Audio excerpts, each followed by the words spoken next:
Block 3 of managerial operation. Manage process 2 ആണ് നേരത്തെ പറഞ്ഞ പോലെ. സെക്കൻഡ് പാർട്ടിലേക്ക് പോവാണ്. മാനേജ്മെൻറ്റിൻ്റെ പ്രോസസ്സുകളിലെ ഒരു കണ്ടിന്യൂഷൻ. അപ്പോൾ നമുക്കറിയാം നമ്മൾ ആ പറഞ്ഞിരുന്ന പ്രോസസ്സിൽ ഇനി എന്തും കൂടെ ഉള്ളൂ, കൺട്രോളിങ് കൂടെ ഉള്ളൂ. നമുക്ക് നോക്കാം ബാക്കി അർബൻ കൺട്രോളിങ് എന്തൊക്കെയാണ് ഇവർ പറയുന്നത്. കൺട്രോളിങ് എന്ന് പറഞ്ഞാൽ എന്താണെന്നറിയാമല്ലോ. നമ്മളൊരു കാര്യം ചെയ്യണമെന്ന് പ്ലാൻ ചെയ്തിരുന്ന തുടക്കത്തിൽ ആ പ്ലാൻ ചെയ്ത് നടന്നില്ലെങ്കിൽ എന്ത് വേരിയേഷനാണുള്ളത്, ആ വേരിയേഷൻ എന്ത് കാരണം കൊണ്ടുണ്ടായി, ഈ വേരിയേഷൻ എങ്ങനെ മറികടക്കാം, ഇതാണ് ആര് കണ്ടെത്തുന്നത്, കൺട്രോളിങ് എന്ന പ്രോസസ്സിനെ നമ്മൾ കണ്ടെത്തുന്നത്. ഓക്കെ, അപ്പോൾ അതാണ് അതിൻ്റെ മീനിങ്. ഇമ്പോർട്ടൻസ് ഫീച്ചേഴ്സൊക്കെ നമുക്ക് ഒരു വിധം എഴുതാമെന്നുള്ളതേ ഉള്ളൂ. ഇതിൽ ഇമ്പോർട്ടൻ്റ് ആയിട്ട് ഇപ്പോൾ മുമ്പ് ഒരു പരീക്ഷയ്ക്ക് ചോദിച്ചിട്ടുള്ളത് കൺട്രോളിങ്ങിൻ്റെ ഇതാണ്, essentials of A good control system. എന്തൊക്കെ കാര്യങ്ങൾ വേണമെന്നുള്ളത് നമുക്ക് സ്വന്തമായിട്ട് എഴുതാൻ പറ്റുന്ന സാധനം തന്നെയാണ്. എന്തായാലും ഈ പറഞ്ഞ പോലെ ഓക്കെ.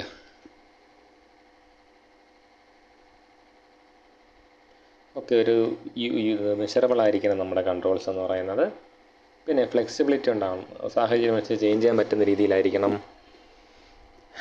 പിന്നെ ഒരു ഇൻബിൾ മെക്കാനിസം, ഇതൊക്കെ പറഞ്ഞില്ലേ നമുക്ക് ഒരുവിധം ചിന്തിച്ചെഴുതാം. അല്ലാതെ കൃത്യമായിട്ട് ഇങ്ങനെ തന്നെ വരും എന്ന് പറഞ്ഞ് പഠിച്ചെഴുതാൻ നോക്കി അറിയത്തില്ല നടക്കുമെന്നുള്ളത് പഠിച്ചില്ല. അപ്പോൾ essentials of A good control system, ഒരു കൺട്രോൾ സിസ്റ്റം എങ്ങനെയാണ് ഇതാവുന്നത്, ഇമ്പോർട്ടൻ്റ് ആവുന്നത്, അല്ലെങ്കിൽ ഒരു നല്ലൊരു കൺട്രോൾ സിസ്റ്റം ആവുന്നത് എന്നുള്ളതാണ് ചോദിച്ചിരിക്കുന്നത്. അന്ന് പലപ്പോഴും ഞാൻ പറഞ്ഞിട്ടുള്ളതാണ്.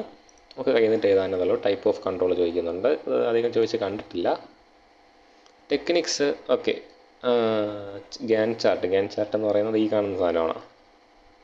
എന്താ പറയുന്നത്, ഈ കൺട്രോളിന് ഈ പറഞ്ഞ പോലെ കൃത്യമൊരു പ്ലാൻ ഉണ്ടാക്കുന്ന, നമ്മൾ പിന്നെ പ്ലാൻ ചെയ്ത കാര്യങ്ങൾ അതുപോലെ തന്നെ നടന്നോ, എന്തുമാത്രം നടന്നു, ആ ഒരു ലെവൽ ഓഫ് ഹാപ്പനിങ്ങിനാണ് ഈ ഒരു കളർ കോഡ് കൊടുത്തിരിക്കുന്നത്. ഓക്കെ, അങ്ങനെ കളർ കോഡ് കൊടുത്ത് ചാർട്ട് വെച്ച് നമുക്ക് കൺട്രോൾ ചെയ്യാം. ഇല്ലെങ്കിൽ നമുക്ക് ബഡ്ജറ്റ് വെച്ച് കൺട്രോൾ ചെയ്യാം, ബ്രേക്ക് ഈവൻ അനാലിസിസ് ചെയ്യാം. ഈ പറഞ്ഞ കാര്യങ്ങളൊക്കെ കൺട്രോളിങ്ങിൻ്റെ മെത്തേഡ്സാണ്. എല്ലാം ഉദ്ദേശിക്കുന്ന കൺട്രോളാണ്. എന്നാൽ എന്തിനാണ് നമ്മൾ ഈ ബഡ്ജറ്റ് ഉണ്ടാക്കുന്നത്? നമ്മൾ ഫെബ്രുവരി 1-ാം തീയതി ആകുമ്പോൾ ഒരു ബഡ്ജറ്റ് ഇറക്കുന്നത് ആ ഒരു വർഷം കൊണ്ട്, കഴിഞ്ഞ വർഷം കൊണ്ട് ഇത് നേടിയെടുക്കാൻ പറ്റിയോ, ഇല്ലെങ്കിൽ അതിൽ നിന്ന് മനസ്സിലാക്കിയ മാറ്റങ്ങൾ വെച്ച് അടുത്ത വർഷം നമുക്ക് എന്ത് നേടിയെടുക്കാമെന്ന് സെറ്റ് ചെയ്യും. മനസ്സിലായില്ല? അപ്പം നമ്മൾ ബഡ്ജറ്റ് ചെയ്യുന്നത് എന്തിനു വേണ്ടിയിട്ടാണ്? ഒരു കൺട്രോളിങ് സിസ്റ്റമാണ്. എന്തിനകത്ത് നമ്മുടെ ഇത് നിർത്തണം, അല്ലെങ്കിൽ എന്തായിരിക്കണം നമ്മൾ അച്ചീവ് ചെയ്യേണ്ടത്, എന്ത് അച്ചീവ് ചെയ്യാൻ പറ്റിയിട്ടുണ്ടെന്നുള്ളൊരു തിരിച്ചറിവാണ് ബഡ്ജറ്റ് എന്ന് പറയുന്നത്.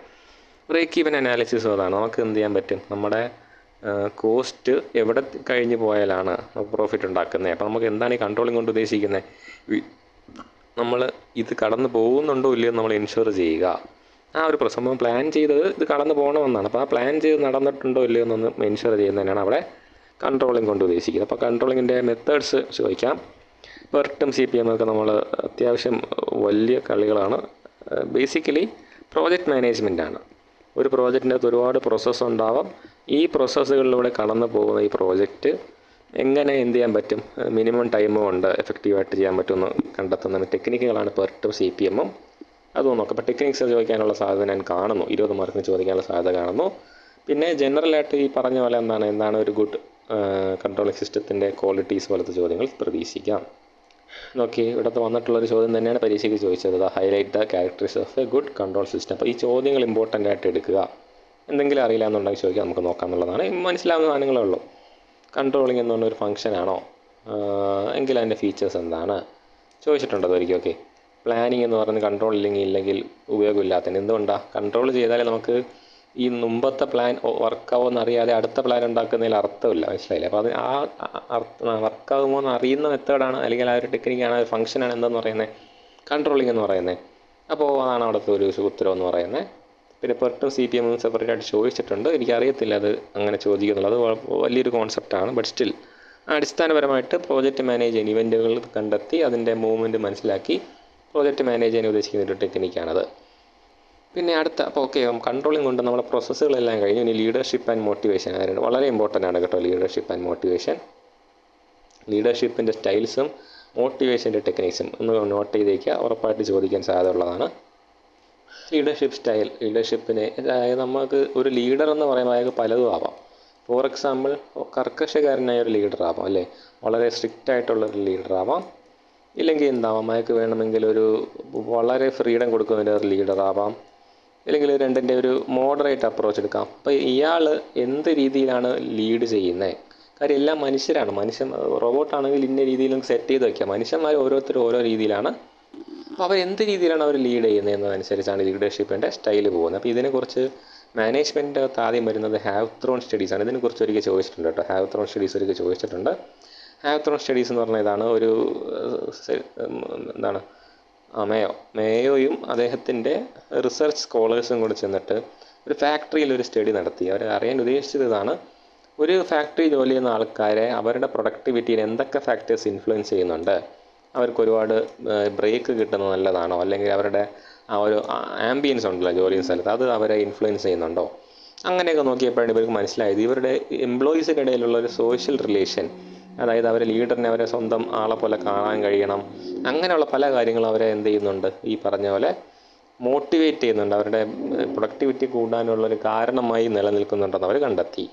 അപ്പോൾ ആ ഒരു സ്റ്റഡീൻ്റെ ബേസിസിലാണ് നമ്മൾ പലപ്പോഴും മോട്ടിവേഷൻ തിയറീസ് പറയുന്നത്. ഓക്കെ, അപ്പോൾ അവർ പറയുന്നത് theory of X and Y പറയുന്നത് ഇത് മോട്ടിവേഷൻ തിയറിയാണ് കേട്ടോ. മോട്ടിവേഷൻ തിയറിയാണ്.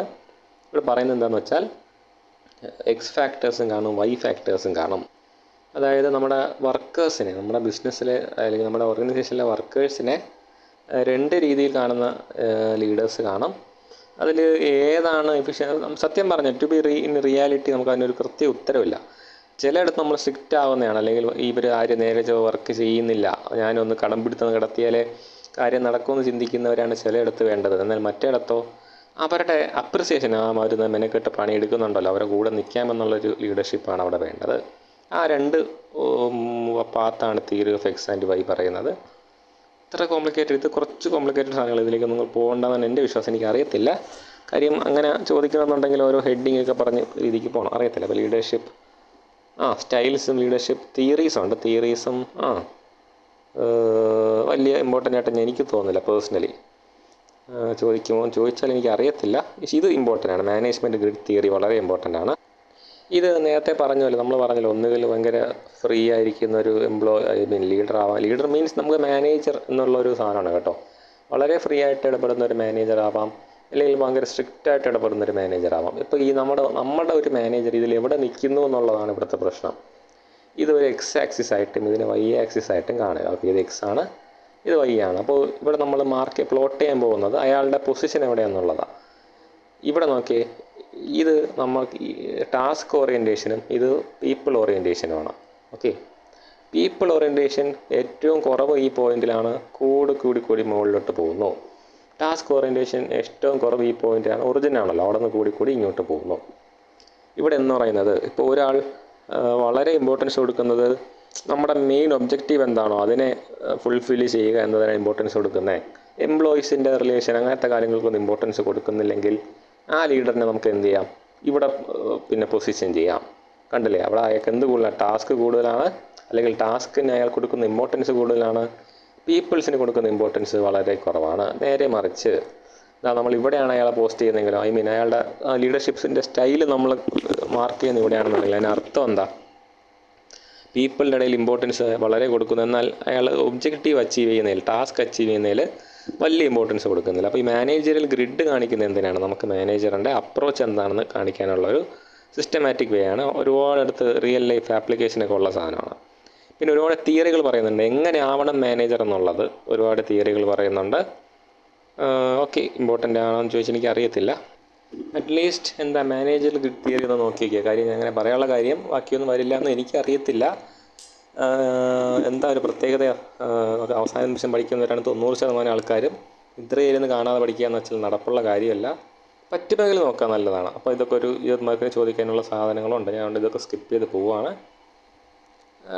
ഇതെല്ലാം നമുക്ക് വേണമെങ്കിൽ സ്വന്തമായിട്ട് ചെയ്താൽ, അപ്പോൾ എൻഡിങ് എന്നല്ല അറ്റ്ലീസ്റ്റ് നോക്കി വയ്ക്കുക. ഓക്കെ, പിന്നെ ഈ സക്സസ്ഫുൾ വേഴ്സസ് എഫക്റ്റീവ് ലീഡർഷിപ്പ് എന്ന് പറയുന്ന സാധനം, ഇതൊക്കെ നമുക്ക് കയ്യിൽ നിന്നിട്ട് എഴുതാൻ പറ്റും. ഒരു കഥകളാണ്. ഓക്കെ, അപ്പോൾ ബേസിക് ഐഡിയ ഞാൻ പറഞ്ഞുതരാം. ഒരാൾക്ക് എന്താവാൻ പറ്റും, ഈ പറഞ്ഞ ഗ്രിഡ് പോലെ തന്നെയാണ്. ഒന്നുകിൽ അയാൾക്ക് സക്സസ്സിന് ഇമ്പോർട്ടൻസ് കൊടുക്കാം, ഇല്ലെങ്കിൽ എന്ത് കൊടുക്കാം, ഈ പറഞ്ഞ പോലെ എന്തായിരുന്നു, എഫക്റ്റീവ്നെസ്സിന് ഇമ്പോർട്ടൻസ് കൊടുക്കാം. അതിൽ ഇയാൾ എവിടെ ഇമ്പോർട്ടൻസ് കൊടുക്കുന്നതിനനുസരിച്ച് ഇയാൾ പോസ്റ്റ് ആവും എന്നുള്ളതാണ്. ഓക്കെ, അപ്പോൾ ഇയാളുടെ എഫക്റ്റീവ്നെസ് ഇമ്പോർട്ടൻസ് കൊടുക്കുക. അപ്പോൾ എങ്ങനെയാണ് ഇവർ ഡിഫൈൻ ചെയ്യുന്നതിനനുസരിച്ചിരിക്കും, എന്താണ് സക്സസ് എന്നുള്ളതും എന്താണ് എഫക്റ്റീവ്നെസ് എന്ന് ഇവർ ഡിഫൈൻ ചെയ്യുന്നതനുസരിച്ചിരിക്കും. ചിലർക്ക് എന്ത് ചെയ്യാൻ പറ്റും, ഹൈലി സക്സസ്ഫുൾ ആയിരിക്കാം, പക്ഷേ എന്തായിരിക്കത്തില്ല, ഒരു ടാർഗറ്റിൻ്റെ ഓറിയൻറ്റേഷൻ നോക്കുമ്പോൾ വീണ്ടും മാനേജറിൻ്റെ കാര്യം തന്നെയാണ്. ടാർഗറ്റ് എന്നുള്ള രീതിക്ക് നോക്കുമ്പോൾ അയാൾ എഫക്റ്റീവ് ആയിരിക്കത്തില്ല, ബട്ട് എംപ്ലോയീസിനെ വളരെ ഹാർമണിയായിട്ട് കൊണ്ടുപോകുന്നതിലും ബിസിനസ് നല്ലപോലെ റൺ ചെയ്യുന്നതിൽ അവരെന്തായിരിക്കാം, സക്സസ്ഫുൾ ആയിരിക്കാം. ആ ഒരു ഡിഫറൻസൊക്കെയാണ്. ഇതങ്ങനെ ജനറലായിട്ട് ഐഡിയ വെച്ച് എഴുതുന്നതായിരിക്കും നല്ലത്, പഠിക്കാൻ നിൽക്കരുത്. സോ മോട്ടിവേഷൻ്റെ തിയറീസും ഫാക്ടേഴ്സും വളരെ വളരെ ഇമ്പോർട്ടൻ്റ് ആണ്. ഇമ്പോർട്ടൻസ് ഓഫ് മോട്ടിവേഷൻ കയ്യിൽ നിന്നിട്ട് എഴുതാം. ഓക്കെ, മോട്ടിവേഷൻ്റെ സ്റ്റെപ്സ് ഒന്നും അങ്ങനെ ചോദിക്കാൻ സാധ്യതയില്ല. ടൈപ്സും വലിയതല്ല. തിയറീസ് ഇമ്പോർട്ടൻ്റ് ആണ്. ഏറ്റവും ഇമ്പോർട്ടൻ്റ് അബ്രഹാം മാസ്ലോയുടെ theory of hierarchy of needs കണ്ടില്ലേ, ഈ സാധനം വളരെ ഇമ്പോർട്ടൻ്റ് ആണ്. സൈക്കോളജിക്കൽ നീഡ്സ് ഉണ്ടാവും ഒരാൾക്ക്. ഒരാൾ എങ്ങനെയാണ് മോട്ടിവേറ്റ് ചെയ്യണം എന്നുള്ളതാണ്. അതിന് മുമ്പ് ക്വസ്റ്റ്യൻ പേപ്പർ വീഡിയോയ്ക്ക് പറഞ്ഞിട്ടുള്ള കാര്യമാണ്. ആദ്യം അയാളെ ബേസിക് സൈക്കോളജിക്കൽ നീഡ്സ് സാറ്റിസ്ഫൈ ചെയ്യുക. സൈക്കോളജിക്കലാണോ ബേസിക് എന്നാണ് എൻ്റെ അറിവ്. പിന്നെ അയാളുടെ സേഫ്റ്റി നീഡ്സ്, അയാൾ സേഫാണ്, ഇയാളെ ജോലി ഇയാൾക്ക് സേഫാണ്, പെട്ടെന്ന് നഷ്ടപ്പെടുന്നൊന്നുമില്ല എന്നൊക്കെ പറഞ്ഞ് അങ്ങനെ ഒരു സാധനം ഉണ്ടാക്കിയെടുക്കുക അയാളെ മനസ്സിൽ. പിന്നെ സോഷ്യൽ നീഡ്സ്, അയാളെ വേണ്ടത്ര ബഹുമാനിക്കുന്നുണ്ടെന്നുള്ള കാര്യങ്ങളൊക്കെ ഉറപ്പാക്കുക. നല്ല പൊസിഷൻസ് കൊടുക്കുക. അയാളുടെ ആ ഒരു കൊടുക്കാം, സെൽഫ് ആക്ച്വലൈസേഷനുള്ള അയാളുടെ ഒരു ഹയർ ലെവൽ ഓഫ് സാറ്റിസ്ഫാക്ഷനിലേക്ക് അയാളെ കൊണ്ടെത്തിക്കുക. അതൊക്കെ നമ്മുടെ മോട്ടിവേഷൻ്റെ ഒരു പാത്താണ്. Okay, theory of X and Y നമ്മൾ നേരത്തെ പറഞ്ഞു കഴിഞ്ഞു. പിന്നെ ഹെർസൻബർഗിൻ്റെ 2 ഫാക്ടർ തിയറി പറയുന്നുണ്ട്. 2 ഫാക്ടർ തിയറിക്കകത്ത് ഓക്കെ ഒന്ന് നോക്കിയാൽ ഉപകാരപ്പെടും. ജസ്റ്റ് ഒന്ന് നോക്കാം. റൂംസ് എക്സ്പെക്റ്റേഷൻ തിയറി വളരെ ഇമ്പോർട്ടൻ്റ് ആണ്. ഞാൻ പറയുന്നത് റൂംസ് തിയറി ഒരുപാടടുത്ത് ചോദിച്ച് കണ്ടിട്ടുണ്ട്. റൂംസ് തിയറി പറയുന്നത് എന്താണെന്ന് ചോദിച്ചാൽ ഒരു ഫോർമുലയും കാര്യങ്ങളുണ്ട്, അതിലേക്കൊന്നും പോകണ്ട. ബേസിക്കലി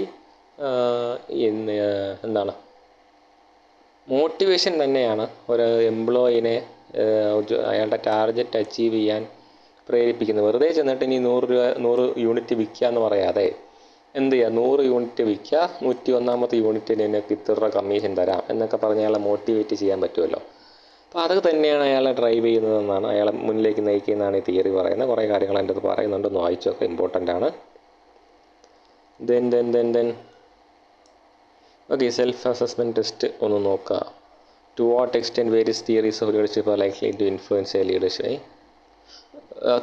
തിയറീസും സ്റ്റൈലും തമ്മിലുള്ള ബന്ധം ചോദിക്കുന്നുണ്ട്. പിന്നെ സക്സസ്ഫുൾ ആൻഡ് എഫക്റ്റീവ് ലീഡർ തമ്മിലുള്ള വ്യത്യാസം ഞാൻ പറഞ്ഞ പോലെ എന്താണ് ആ വ്യത്യാസം എന്ന് ചോദിക്കുന്നുണ്ട്. മോട്ടിവേഷൻ എന്തുകൊണ്ടാണ് ഇമ്പോർട്ടൻ്റ് ആവുന്നതെന്ന് ചോദിക്കുന്നുണ്ട്. കണ്ടോ, ഹെർസ്ബർഗിൻ്റെ തിയറി, ഹൈജീൻ തിയറി ചോദിക്കുന്നുണ്ട്. ഹൈജീൻ തിയറി എന്ന് പറയുന്നത് വേറൊന്നുമല്ല, എന്താണ് അയാളുടെ ഒരു കാഴ്ചപ്പാടാണ് പറയുന്നത്. അതായത് നമുക്ക് ഒരാളെ മോട്ടിവേറ്റ് ചെയ്യുക എന്ന് പറയുമ്പോൾ അവിടുത്തെ ഒരു ഇമ്പോർട്ടൻസ് എന്തിനും കൊടുക്കണം. നമ്മളൊരാളെ ഫോർ എക്സാമ്പിൾ ഇപ്പോൾ എനിക്ക് ഇന്ന കാര്യങ്ങൾ ഇഷ്ടമാണ്, അപ്പോൾ ഞാൻ നിൽക്കുന്ന സ്ഥലത്ത് ഇപ്പം ചില ആൾക്കാർ അവരുടെ മക്കളുടെ റൂം ഈ പറഞ്ഞ പോലെ വലിയ കാർട്ടൂണുകളൊക്കെ കൊണ്ട് പെയിൻറ്റ് ചെയ്യും. എന്തുകൊണ്ടാണ്? പിള്ളേർക്ക് അത് കാണുമ്പോൾ ഒരു സന്തോഷമാണ്, അവർക്കതൊരു ഇഷ്ടമാണ്. അങ്ങനെ അവർക്ക് ഇഷ്ടമുള്ള കാര്യം അവിടെ ചെയ്യുന്നതിൻ്റെ കൂട്ടത്തിൽ അവരെന്തും ചെയ്യും. ഈ പിള്ളേർ കണ്ടാൽ പേടിക്കുന്നതും ഈ പിള്ളേർ കണ്ടാൽ ഇഷ്ടപ്പെടാത്തതുമായ സാധനങ്ങൾ എടുത്ത് റിമൂവ് ചെയ്യുകയും ചെയ്യും, അല്ലേ? അങ്ങനെ ഒരു കാര്യം കൂടെ നമ്മൾ ഉറപ്പാക്കാറില്ല. അപ്പോൾ ഹൈജീൻ തിയറി പറയുന്നതാണ്, നമ്മൾ ഒരാളെ മോട്ടിവേറ്റ് ചെയ്യുന്നതിനോടൊപ്പം അയാൾക്ക് ഡിസ്കംഫർട്ട് ഉണ്ടാക്കുന്ന സാധനങ്ങൾ എടുത്ത് മാറ്റുന്നു എന്നും കൂടെ ഉറപ്പാക്കുക എന്നുള്ളതാണ്.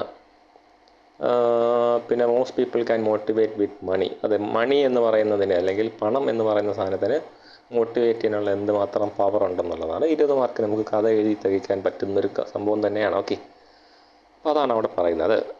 ദെൻ വാട്ട് ഡിസിഷൻ മേക്കിംഗ് വളരെ ഇമ്പോർട്ടൻ്റ് ആണ്. ടൈപ്സ് ഓഫ് മാനേജറൽ ഡിസിഷൻ, ഒരു മാനേജ്മെൻ്റ് അകത്ത് എടുക്കേണ്ടി വരുന്ന ഡിസിഷൻസ് എന്തൊക്കെയാണ്, അതിൻ്റെ ഡിഫറൻസിയേഷൻ പേഴ്സണലാവാം, ഓർഗനൈസേഷനായിട്ട് ബന്ധപ്പെടുന്നതാവാം, ഒരു ബേസിക് ആൻഡ് റൊട്ടീൻ, അത് രണ്ടും ഒന്നാണ് കേട്ടോ. ബേസിക് ആൻഡ് റൊട്ടീൻ ഡിസിഷൻ ആവാം. പിന്നെ പ്രോഗ്രാംഡ് ആവാം, നേരത്തെ നമ്മൾ സിസ്റ്റമാറ്റിക്കായിട്ട് സെറ്റ് ചെയ്ത് വെച്ചൊരു പ്രോസസ്സിൻ്റെ അകത്തൂടെ എടുത്തു പോകുന്നൊരു തീരുമാനമാവാം. ഇല്ലെങ്കിൽ എന്താവും, അതിന് പ്രത്യേകിച്ചൊരു രീതിയില്ല. ഫോർ എക്സാമ്പിൾ നിങ്ങളൊരു കോളേജിലാണ് ജോലി ചെയ്യുന്നത്, നിങ്ങളുടെ ഡിപ്പാർട്ട്മെൻറ്റിലൊരു ആഘോഷം നടത്താൻ പോകുന്നു. നിങ്ങൾ എന്ത് ചെയ്യും? നിങ്ങളുടെ ക്ലാസ് ടീച്ചറിനോട് ചെന്ന് ചോദിക്കും, ക്ലാസ് ടീച്ചർ HODയോട് ചോദിക്കും, HOD പ്രിൻസിപ്പൾ ചോദിക്കും, പ്രിൻസിപ്പൾ അനുവാദം തന്നാൽ അത് HOD അറിയും, HOD ക്ലാസ് ടീച്ചറിനെ അറിയിക്കും, ക്ലാസ് ടീച്ചർ നിങ്ങളെ അറിയിക്കും. ഇതല്ലേ നിങ്ങൾ കോളേജിലേക്ക് പോകുന്നൊരു രീതി. അതേപോലെ ഒരു പ്രോഗ്രാം, ഒരു ഡിസിഷൻ എടുക്കുന്നതിന് എന്തുണ്ട്, ഒരു സിസ്റ്റം ഉള്ളതിനാണ് പ്രോഗ്രാംഡ് എന്ന് വിളിക്കുന്നത്. എന്നാൽ അങ്ങനെ സിസ്റ്റം എസ്റ്റാബ്ലിഷ് ചെയ്തിട്ടില്ലാത്തതിനാണ് എന്തെന്ന് വിളിക്കുന്നത്, നോൺ പ്രോഗ്രാം എന്ന് വിളിക്കുന്നത്. ഈ പ്രോഗ്രാംഡ് ആവാനുള്ള കാരണമാണ് ഇവിടെ പറയുന്നത് എന്താണ്, it is A routine activity. സ്ഥിരം സംഭവിക്കുന്ന കാര്യമാകുമ്പോൾ നമുക്ക് എന്തുണ്ടാവും, സിസ്റ്റം ഉണ്ടാവും. യുണീക്കായിട്ടുള്ള സാധനങ്ങൾക്ക് എന്ത് കാണത്തില്ല, അങ്ങനെ ഒരു സിസ്റ്റം ഡെവലപ്പ് ചെയ്ത് വെച്ചിട്ടുണ്ടാവത്തില്ല. ഓക്കെ, ഇമ്പോർട്ടൻ്റ് ആണ്. ടൈപ്സ് ഒക്കെ ചോദിക്കാൻ എനിക്കറിയത്തില്ല, നമുക്ക് ലിമിറ്റഡ് ആണ്, 5 ക്വസ്റ്റ്യനേ ഉള്ളൂ. ഈ എന്താണ്, ഓരോ മൊഡ്യൂളും ഓരോ ബ്ലോക്കും ഓരോ ബുക്ക് എഴുതാനുള്ള സാധനമുണ്ട്. എന്നിട്ട് ഒരു 5-6 ക്വസ്റ്റ്യനേ ചോദിക്കുന്നുള്ളൂ എന്ന് പറയുമ്പോൾ നമുക്ക് ലിമിറ്റഡ്, നമുക്ക് ഏത് വരുമെന്ന് പറയാൻ ലിമിറ്റേഷൻസ് ഉണ്ട്. ബട്ട് സ്റ്റിൽ ഒന്ന് നോക്കി പോകാം എന്നുള്ളതേ ഉള്ളൂ. പിന്നെ ഈ ബ്ലോക്കിൻ്റെ ടുവേഴ്സ് ദി എൻഡായിട്ട് കുറേ കാര്യങ്ങൾ പറയുന്നുണ്ട്. ജനറലാണ്, എന്തൊക്കെ കാര്യങ്ങളിലൂടെ നമുക്ക് തീരുമാനം എടുക്കാൻ എന്തൊക്കെ ചെയ്യാം. നമുക്ക് കൂടിയിരുന്ന് ആലോചിക്കാം, അല്ലെങ്കിൽ എക്സ്പേർട്ടുകളോട് ചോദിക്കാം, ബുക്കുകൾ റെഫർ ചെയ്യാം, വേറെ എന്തെങ്കിലും സിസ്റ്റം ഉണ്ടെങ്കിൽ അതിൽ റെഫർ ചെയ്യാം. അങ്ങനെ സ്വന്തമായിട്ട് എഴുതാൻ പറ്റുന്ന കാര്യങ്ങളൊക്കെ ഉണ്ട്. പിന്നെ ഡിസിഷൻ എടുക്കുമ്പോൾ ശ്രദ്ധിക്കേണ്ട കാര്യങ്ങൾ, അതിൻ്റെ ഇമ്പോർട്ടൻസ് എന്താണ്, അങ്ങനെ പലതും ചോദിക്കുന്നുണ്ട്. ഓക്കെ, ഇവിടെ സെൽഫ് അസസ്മെൻറ്റ് ക്വസ്റ്റ്യൻ തന്നെ ഒരു കഥയാണ്. അപ്പോൾ അങ്ങനെ ഒരു ബേസിക് ഐഡിയ നമുക്ക് എല്ലാത്തിലും ഉണ്ടാവണം. അങ്ങനെയാണ് ഈ ബ്ലോക്ക് പറഞ്ഞു പോകുന്നത്. അപ്പോൾ ഈ ബ്ലോക്കിൻ്റെ അകത്ത് നമ്മൾ കണ്ട ഒരു മെയിൻ കാര്യം motivation theory, leadership theory, leadership style, അങ്ങനെയുള്ള കാര്യങ്ങളൊക്കെ ചോദിക്കാൻ, ഡയറക്റ്റായിട്ട് ചോദിക്കത്തില്ല, ഒരു അല്പം ഇൻഡയറക്റ്റായിട്ട് സ്ഥിരം വരുന്നത്. അപ്പോൾ അതൊന്ന് മനസ്സിലാക്കി സ്വന്തം കയ്യിൽ നിന്ന് തന്നെ മാക്സിമം എഴുതാൻ നോക്കാം, അതായിരിക്കും സേഫ് എന്നാണ് എൻ്റെ ഒരു കാഴ്ചപ്പാട്. എന്തായാലും നോക്കാം, എന്തെങ്കിലും ഉണ്ടെങ്കിൽ ചോദിക്കാം. Okay, thank you.